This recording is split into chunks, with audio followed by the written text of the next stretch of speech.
Welcome back. All right, so I've ranked number 1 draft picks. I've ranked number 2 draft picks. Now, from 2006 through 2021, we're going to rank number 3 draft picks. And again, you're going to see that, with number 3 draft picks, there's some hits, there's some misses. Definitely star players available at number 3, but you get fewer of the franchise variety, right? So, starting at number 16 for the Montreal Canadiens back in 2012, they drafted Alex Galchenyuk.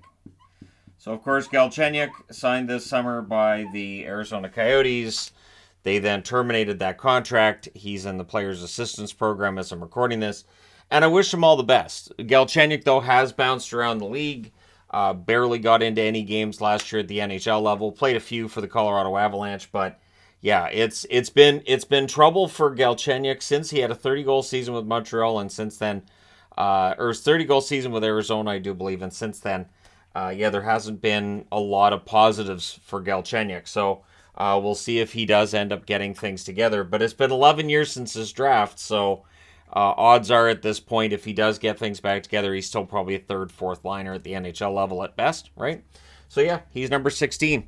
At number 15, and an Atlanta Thrashers magnet, of all things to be on the board, going back to 2008,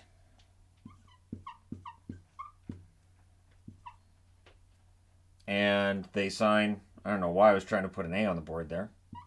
Caught myself.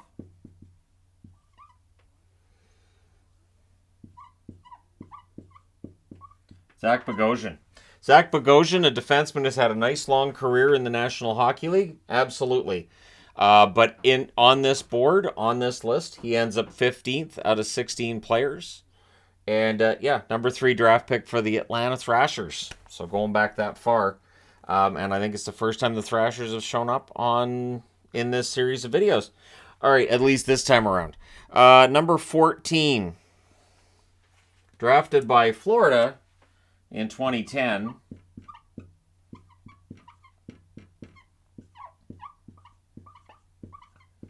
Eric Goodbranson. Goodbranson's an interesting one in that, people would say he's overpaid right now by Columbus, which I understand people feeling that way.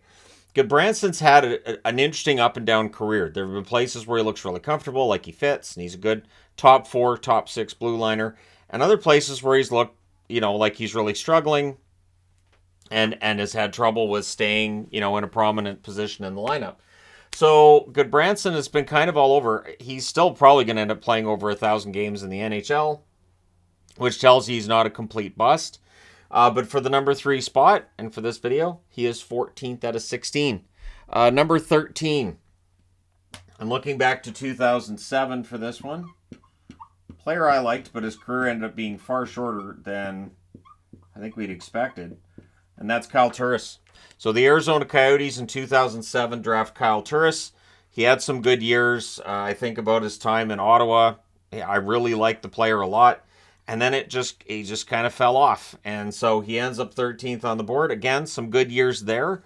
But when I look at his overall career, 13th is where he ends up landing on this board. Number 12, another Montreal draft pick. So Montreal in 2018, and this is where we get into the maybe it's too early to tell. But I'm also giving Jesperi Kotkaniemi a bit of a benefit of the doubt here in ranking him ahead of Kyle Turris.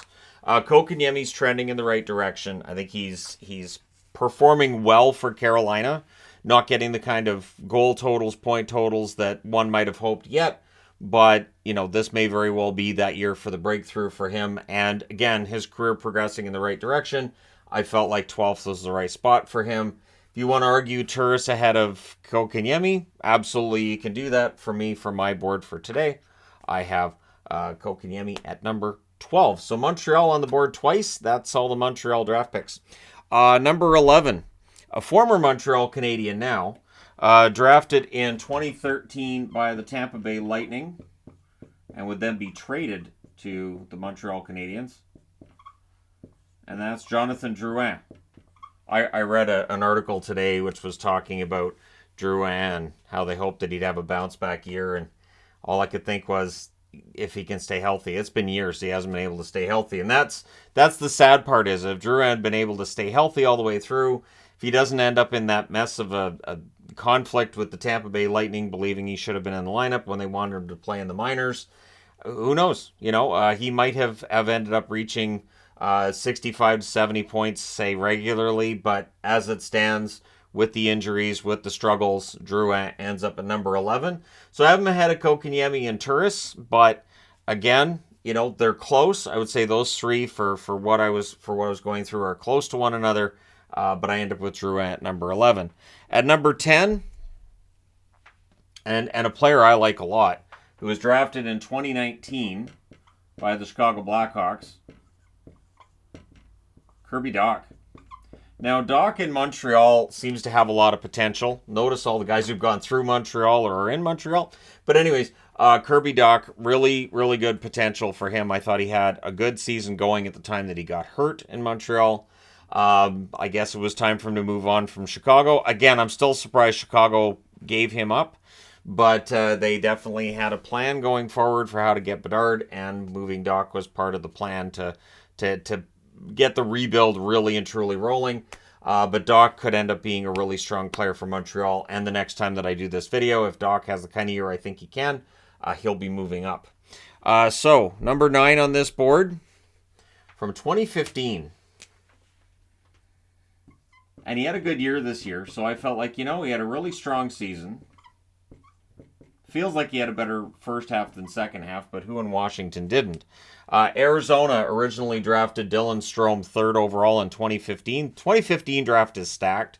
So Dylan Strome, in his standings in that draft, I don't think he'd be 9th if I did the redraft now, but I've already done the redraft of 2015 twice, so I'm not doing that again this summer. But yeah, Strome, 2015 draft pick for Arizona. Ends up moving along, of course, to Chicago. Now he's in Washington. But it feels like he's found a home in Washington. Pretty solid top 6 numbers there. And if he keeps that up, maybe he moves up the board as well, right? Number 8 on the board, and the most recent draft pick on this board, in terms of number 3 draft picks. I'm a big fan of his game. I think that he's got star qualities, and Mason McTavish is a really strong player for the Anaheim Ducks. Had a good year this year on a Ducks team that just wasn't very good. The numbers, I think, are a little bit deceptive with McTavish. I think he played better than the numbers would tell you this year. Again, is that subjective? Absolutely. Yep. But it's why I watch as many games as I do. I really like McTavish. I think that as the Ducks offense gets better, I think McTavish's numbers are going to blow up. I don't know what the actual ceiling's going to be for McTavish, but I think an 85, 90-point season, it's possible. Not necessarily this coming season, but at some point he could be into that 85, 90-point range. He has the talent. So for me, McTavish, just based on the talent alone and what he's shown already at the NHL level, he ends up on this side of the board. But you guys can let me know your thoughts, as always. Number 7, and going back quite a ways for this one, back to 2009.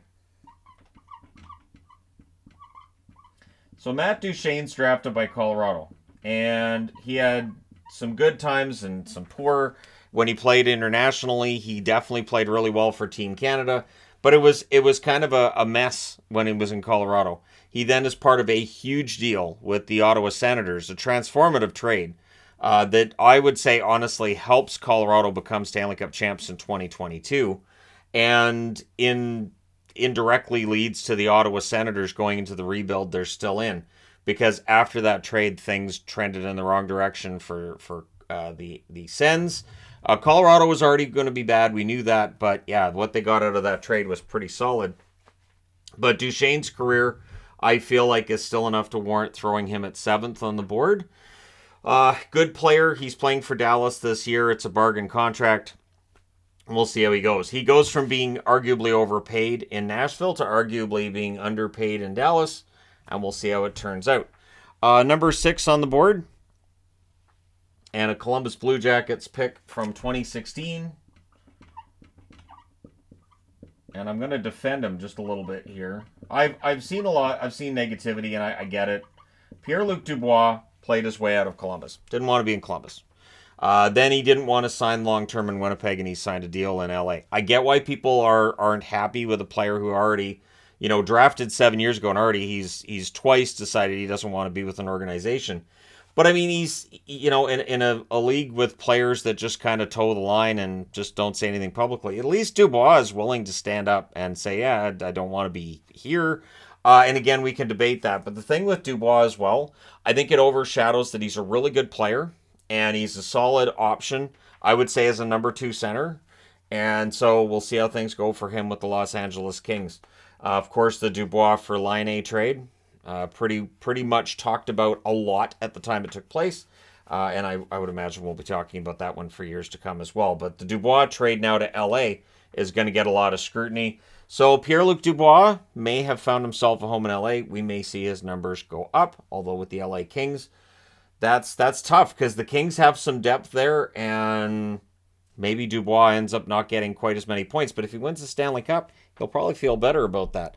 Number 5, and an absolute star player, 2020 draft pick. So the 2020 draft has been, well, it's been a mixed bag so far. I haven't done a redraft because, well, it was only 3 years ago, so there's not much point in doing a redraft. But Tim Stützle, I think, belongs at 5 on this board. The kid's going to be a 100-point producer in the National Hockey League. He's got all the talent in the world. Yes, Ottawa had a down year this past year in terms of what people expected. So they didn't accomplish what was expected of them, but they still got better, just not as much as people had hoped. But Stützle, absolutely a key face of this franchise going forward, and a steal at the number 3 spot. When you look at 1 and 2 in the 2020 draft, so far Stützle would be the leader, I would think, in a redraft from that one. But yeah, he's number 5 on the board here because there's 4 pretty darn good players. Starting off at 4 from the 2011 draft, no longer a Florida Panther,